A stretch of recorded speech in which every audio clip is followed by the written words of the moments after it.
যখন নর্মালি এটা কি থাকে, অফ মোডে থাকে, এটা ইনঅ্যাক্টিভ থাকে, এজন্য এটা অফ মোডে থাকে, মানে আরএনএ পলিমারেজ সামনে আগাতে পারে না।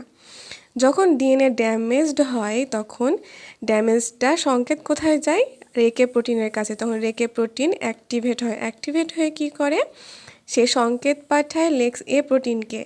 সে লেক্স এ প্রোটিনকে যখন সংকেত পাঠায় তখন লেক্স এ প্রোটিনের যে অটোক্যাটালাইটিক অ্যাক্টিভিটি থাকে সেটার মাধ্যমে লেক্স এ প্রোটিনটা অ্যাক্টিভ থেকে ইনঅ্যাক্টিভ হয়ে যায়। ইনঅ্যাক্টিভ হয়ে যেয়ে তারা কি দুইটি অংশে বিভক্ত হয়ে যায়। যখন ভাগ হয়ে যায় বা সরে যায় তখন আরএনএ পলিমারেজ সামনের দিকে অগ্রসর হয়।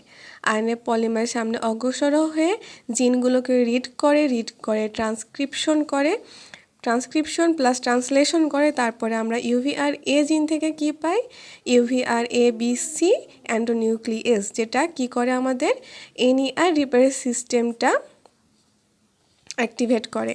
তারপরে পরের যে দুইটা জিন ইউএমইউসি ইউএমইউডি জিন পাই আমরা, সেখান থেকে আমরা কি পাই, ডিএনএ পলিমারেজ 5, যেটা কি করে ট্রান্সলেশন ডিএনএ সিনথেসিস অ্যাক্টিভেট করে দিয়ে তারপরে এরা এসে কি করে, এখানে আমাদের ডিএনএ ড্যামেজটা রিপেয়ার করে।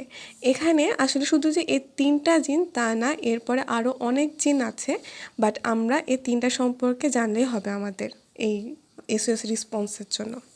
আচ্ছা, এই ছিল এসওএস রেসপন্স সিস্টেম বা এসওএস রিপেয়ার সিস্টেম।